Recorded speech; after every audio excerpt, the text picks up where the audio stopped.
That didn't go well, did it? Saturday, October 11th, the Ottawa Senators played their second game of the season against the Florida Panthers, and it did not go very well tonight, did it? So the game was played in Florida at the Amarant Bank Arena, 7 o'clock p.m. EST start time. The Sens were 1-0 coming in, Panthers were 2-0 coming in, so we had two undefeated teams. And couple of interesting lineup notes here. So Batherson still out for the Sens. He's got the upper body injury. I thought it was day to day, but I don't know what's going on there. I don't know how serious it is. And again, Jordan Spence was a healthy scratch tonight. I'm not sure what's going on there, but I'm not saying he would have made the difference tonight, but it would be nice to know what's going on there. And I don't know what's going on with Tyler Clevin. He's also out. I'm not sure if he's hurt. I should probably look into that. Not sure what's going on with him. Anyways, let's go ahead and talk about this game. You know, obviously it's a blowout, but I think this game is actually a bit closer than what the score would say. So the Florida Panthers beat the Sens 6-2 on home ice, so they're 3-0 in the season. The Sens fall to 1-1. So we'll run through the stats again. My last review was about 19 minutes, so I want to try to keep this one a little bit shorter. I think I can do it. I think I can. So let's go through the stats here. So the shots were actually 28-27 in favor of Ottawa, so it was close in that sense. Face-offs, Ottawa dominated 67.2% compared to 32.8% for Florida. The power plays, though, this is where the difference was. So power plays, Sens were 0 for 2. Florida was 3 for 5. Like, you take the power plays out, and you got a really close game. So the power play, penalty killing, the penalty kill, oh my god, the Sens, they got to work on that. They got to fix the penalty kill. I don't know what the chances they were giving up, man. The just point blank guys walking out front all alone. It was terrible. The penalty kill needs some work, big time. But yeah, so penalty minutes were 10-4 in favor of Ottawa. Hits were close as well, 28-27 in favor of Florida. Block shots were 17-7 in favor of the Sens. Giveaways, there were a lot of giveaways. 22-17 in favor of, I guess, Florida. Florida had the fewest giveaways. And takeaways were 13-5 for Ottawa. And their next meeting, I also did make a couple of minor changes to the layout here. There is a bold outline around all the font. And I also put the next meeting in right under takeaways. So their next meeting is not till January 10th in Ottawa. So I'm kind of okay with that because these guys, they're the defending cup champions for a reason, right? Like, yeah, they're missing Barkov, Kachuk, Nosek is out. They were also missing Kulikov, but they still got a good team, man. Like, they're 3-0, and they just showed it. They just showed it again tonight. Like, why they're the defending cup champions, right? So yeah, so let's go ahead and we'll run through the scoring summary here. So first period, now I decided to take some notes on my phone as I was watching the game this time. I wanted to try that out and see how it went. I kind of stopped doing it partway through because I was getting frustrated with the game. But I do have some notes here. So the first goal scored by Florida was by Brad Marchand from Seth Jones at the 6:08 mark of the first period. And I don't know what happened here. It was a block shot from the Sens and bad coverage, and Marchand gets a breakaway and he buries it. So it's 1-0 Florida. But the next goal was weird, man. I don't know what happened here. I'm gonna voice my opinion on this, and we'll see if people agree with me on this. But Evan Rodriguez scores the second goal for Florida at the 9:54 mark. Aaron Ekblad gets the assist. Now, this goal was weird because so Rodriguez scores, they end up reviewing it. So Allmark makes the save with his glove, and it kind of goes underneath him, and then it squirts loose, and it goes past the goal line into the net after the whistle was blown. So they reviewed it, and they said that the goal counts, which doesn't make sense to me, because the puck went in after the whistle was blown. So it's weird. I think they said it counted because it was the puck was in a continuous motion or something, but I'm like, well, okay, that's news to me. So you can score after the whistle is blown, I guess. I don't know. It was a weird play. It was a weird goal. Regardless of if it counted or not, it's still a kind of a bad goal on Ullmark. Ullmark had a rough night tonight.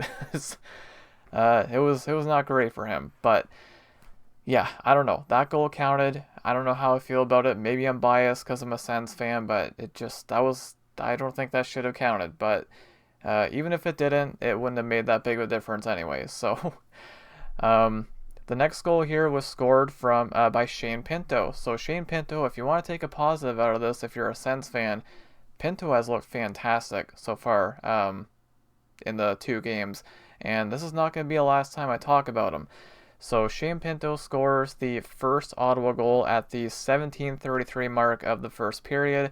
The assist goes to Ridley Gregg. I believe that is Gregg's first point of the season, and that made it 2-1. So we go into the the first intermission, and Sens are down 2-1. It kind of felt like the first game a little bit. Okay, because we were down 3-1 going into the first period against Tampa. So it kind of felt the same a little bit. So we go into the second period, and I'm just kind of referring back to my notes here. Again, still trying to get used to the format here and how I do this. So it was a low shooting period. I think the Sens had like 3 shots through the first 12 minutes of the first period or something. Like they were just not getting shots, but even Florida, like the shots were 9-8 Florida after the first period. So it's not like it was it was close, right? 2-1 after the first period, it was close. There was a late penalty from the Sens in the first period, and that power play carried over into the second period, and wouldn't you know it, Florida capitalizes on it. They score a power play goal. Wrist shot from Aaron Ekblad, so he gets that one at the 35-second mark of the second period, and the assist goes to Brad Marchand and Seth Jones. So yeah, it's just like right then and there I'm thinking, guys, you got to stay out of the box against Florida. Like they're missing some top guys, but they still have players that can do some damage, so you got to stay out of the box. You got to do it. Don't do it. And they end up taking more penalties. So the next goal was scored by Anton Lundell on the power play. So that was his second of the season. And the assists on that one go to Jeff Petrie and Carter Verhaeghe. That was at the 18:28 mark of the second period. Just power plays, man. Like it's penalty kill. The Sens got to work on the penalty kill. What can I say? Again, Florida 3 for 5 on the power play. Sens were 0 for 2. You take out the power plays, and it's a very close game. So, yeah, just I also put a note down. About 4 minutes into the second period, Pinto had a breakaway, and he broke his stick. This was actually before the Panthers' fourth goal. So, right then and there, when Pinto broke his stick on the breakaway, I was like, yeah, okay, it's not the Sens' night tonight. It's just not their night. I kind of knew it was over. At that point, it was 3-1 Florida, but I'm like, nothing's going their way tonight, right? So we move on to the third period, and guess what happened again? Florida's on the power play yet again. And they capitalize on the power play once again. 3 straight power play goals from Florida. And this one was scored by Mackie Samoskevich at the 5:29 mark. And Anton Lundell got an assist on that one. So that's a couple points for Lundell. I don't think anyone had more than 2 points. I'll have to double check that in a minute. But yeah, that made it 5-1. And at this point, you knew it was over. Like there's no way they were done. And Sam Reinhart would also add a goal as well. That was his first of the season, assisted by Gustav Forsling. That was at the 11:14 mark of the third period. That made it 6-1 Florida. And there was a late goal scored by, guess who? Shane Pinto. His second of the game, 4th of the season for Shane Pinto. So he is off to a great start. 4 goals in the first 2 games. So if you want to take a positive out of this, that's definitely one right there. So Claude Giroux gets the assist on that one. That was scored at the 17:35 mark, but at this point it was 6-2 Florida with 2:25 remaining, so it didn't really matter. But I guess it just made it a little bit less embarrassing of a score. So yeah, it was a rough one for sure. Just again, looking back on it, if you take the power plays out, this game was a lot closer because, 3 power play goals, then you're looking at 3-2 possibly. So yeah, I think the score definitely makes this look a lot worse than it was. So what I want to do is I want to go through the box score. I did not do this last time. I want to go through every single stat and just kind of point out, just kind of highlight a player for every stat. So like Shane Pinto ended up being a +1, which I guess isn't that surprising because he did score twice, and there were a lot of power play goals, and of course plus minus power play goals don't affect plus minus. So yeah, the fact that he ended up being a +1, that's kind of interesting. Also, Nick Jensen was a +1 as well in a 6-2 loss. It sounds weird to say, but yeah, there is that. Jake Sanderson had the most ice time with 22-25. Let's see who had the most shots here. Looks like, to no surprise, Shane Pinto had the most shots with 5.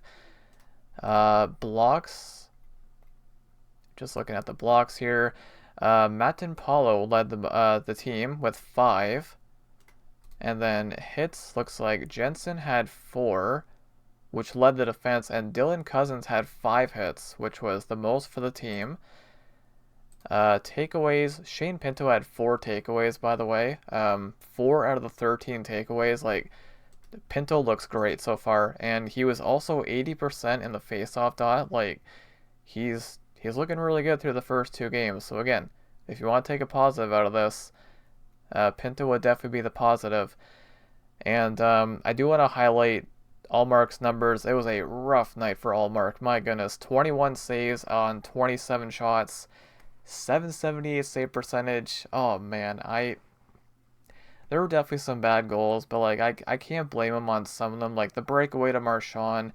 There was the one where I believe it was Samoskevich walked out in front on a power play, and it's like, what the heck are you gonna do on some of these, right? But yeah, just it was a rough night. It was definitely a rough night, but again, I was frustrated watching the game. I'm a little bit calmed down now. I am recording this video a little bit late. It actually might go up past midnight the time it gets uploaded, but again, it's early. It's only the second game of the season, and it's Florida.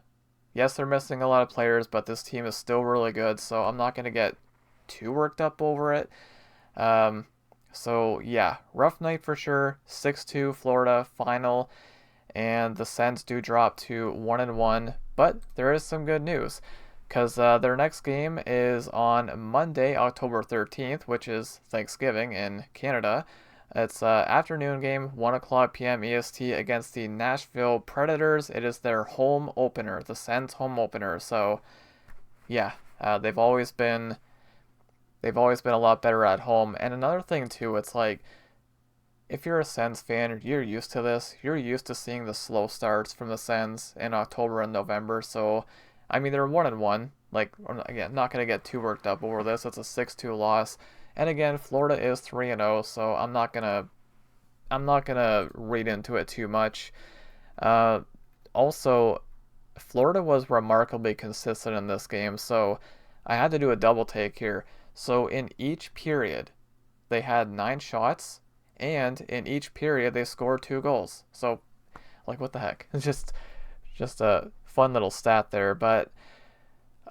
Yeah, that's pretty much it. So definitely look forward to Monday, the home opener for the Sens, and hopefully they can avenge this loss. Again, it's early. I'm not going to get too worked up. Florida's a good team. And yeah, I think this review is a little bit shorter, which I'm a fan of. So yeah, that's pretty much it for me, guys. This video, I know I'm recording this a little bit late, but I'm enjoying doing this. I know I took some notes on my phone during this game. I think I'm probably going to try doing that for future games. Just some notes here and there. And eventually I'll get better. I'll get a better formula and a better routine for these videos as I do them more. But yeah, that's pretty much it. I did wear my Tim Stützle jersey again. There's the number 18. So now the Stützle jersey is 1-1, which means, I mentioned this in the last video, I'll say it again, but I am very superstitious. So if I wear a jersey and the Sens lose, then I'm going to wear a different one next game. So yeah, you're probably going to see me wearing the third red jersey, like the old one they used to have. I'm probably going to be wearing that in the next video. So, and that will be on Monday against the Nashville Predators. Once again, Monday, October 13th. It is Thanksgiving in Canada, and it is a 1 p.m. EST start time. So that's pretty much it. Rough night for the Sens, but you know, maybe sometimes getting blown out does some good for a team, right? Maybe it makes them angry. So I expect them to come out flying on Monday, though. So yeah, that's pretty much it for me, guys. Thank you so much for watching, and once again, go Sens, go.